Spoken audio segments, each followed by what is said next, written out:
that seemed so natural that it was hard to know where it ended and where reality began. As teenagers, I'm sure some of you can relate. Hi everyone, my name is Amnani Fathinah binti Zaidi from SMK Datuk Menteri.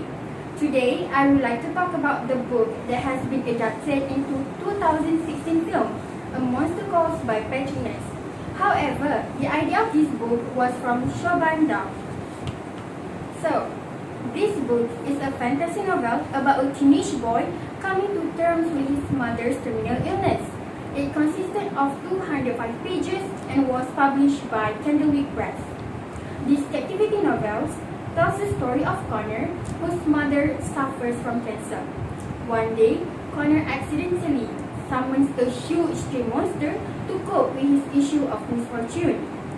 Yes, the huge tree that has always been in his backyard turned into a giant monster.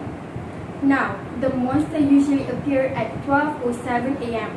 The monster tells Connor that he will share 3 story tales, each with its lesson.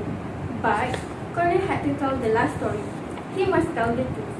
So there are 4 stories including Connor's story. From these story tales, we can gain several lessons. The first tale part is that most of the time, humans tend to delude themselves.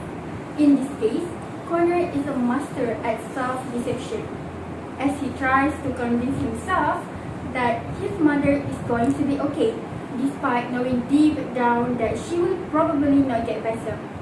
Second, humans will give it all to their loved ones, even if it means by breaking their hearts or lowering their egos.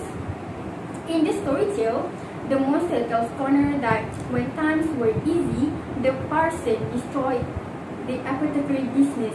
But when things grew tough, he was willing to throw his every belief in order to save his daughters.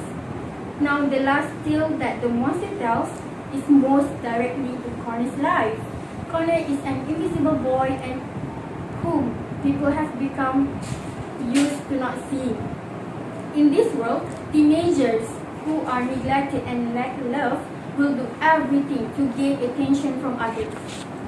Therefore, the writer of this book tries to highlight the importance of reaching out to people who are isolated and helping them to feel connected.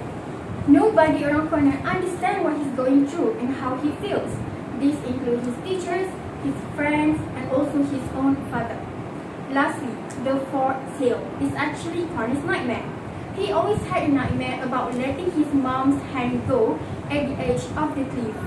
It's actually a metaphor for his mom's death. Connor has to tell his own story because he must learn to accept the reality of what is happening to his mother, even though it deeply scares him. Now, this book is suitable for someone who is going through a healing journey. I believe that grief begets anger. Connor is in one of these stages of grief, which is denial, anger, and acceptance. In this story, Connor doesn't want to take the fact that his mother is dying. Despite what the doctor said, he thoroughly believes that the tree can heal his mother. The next stage is anger. Connor is mad when the doctor said that the yew tree did not work. And the last part of this story is acceptance. Connor finally accepts his mother's death. Letting someone go is not easy, but we need to get through it, even though it will probably take a lot of time to heal.